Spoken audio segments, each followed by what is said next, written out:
Good day everyone, especially to our beloved instructor, Captain Pedrito Cornels. We are the Group 3, and I am Kailan B. de la Cruz, together with my team, Decadet Cunyado Stephen, Disales Crazy Chucks, Dimakuta Ryan Kenneth, and Leslie Doliante K. Mark. We are going to talk all about the letters A to Z of International Morse Code using our flash signals. To know about Morse code is a system of electronic communication. It uses dots, dashes, and spaces to represent letters, punctuations, and numbers. The symbols are arranged to spell out, and telegraph converts the symbols into electrical signals and sends them across a wire to their destination. Using light for Morse code is very simple. Dots are expressed with short bursts of light, while dashes displayed with longer beams.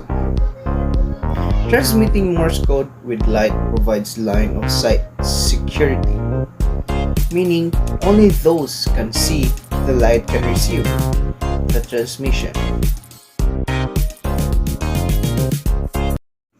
So for the flash signal of Morse code, letter A or alpha is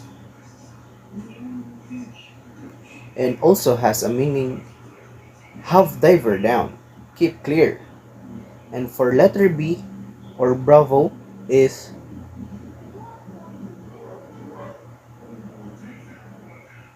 and also has a meaning of dangerous goods. And for letter C for Charlie is as a meaning of affirmative. Next is letter D for Delta, has a meaning of keep clear, maneuvering with difficulty. And lastly, letter E for Echo has a meaning of turning to starboard.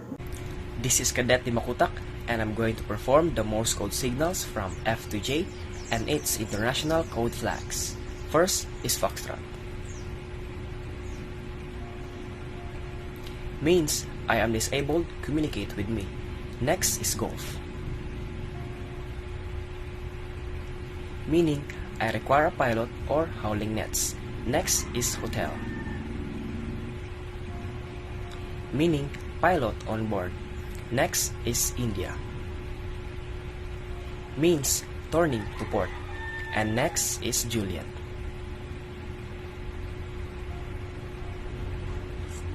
Meaning on fire, keep clear.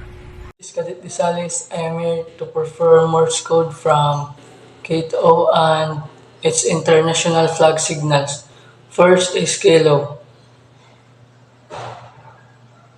I wish to communicate. Second is Lema. Stop your whistle. Third is Mike. My whistle stop. November. Negative. Oscar. Man overboard. Next is P or Papa.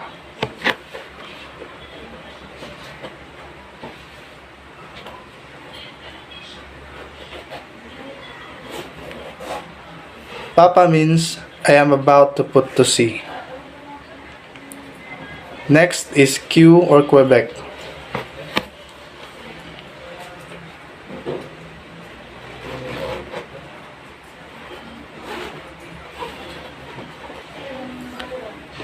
Means my vessel is healthy. Next is Romeo.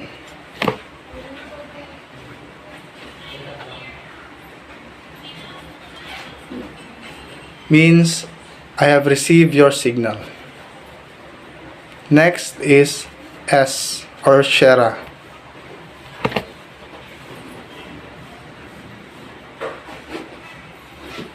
Means my engine are in astern propulsion. Next is T or Tango.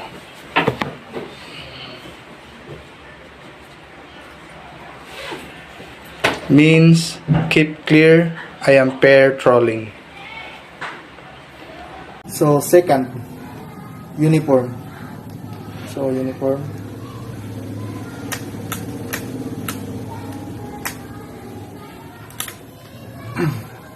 So it means you are running into danger. So the third one is victor. So this is the victor.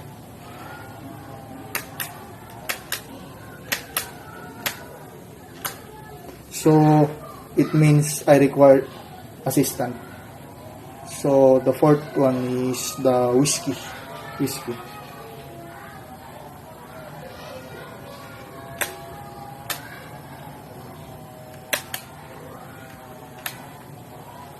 So it means I require medical assistant. And the fifth one is X-ray. X-ray.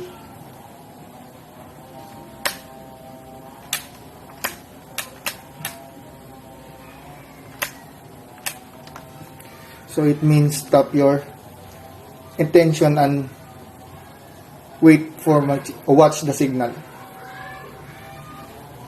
And the sixth one is Yankee. Yankee.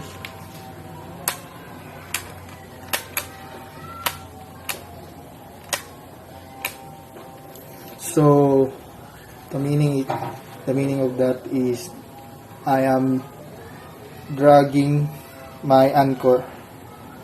So the last one is Zulu or Zulu. So Zulu.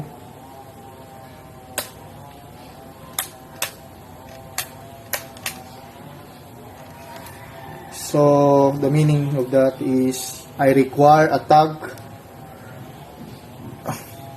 and shooting nuts. That's all. Thank you.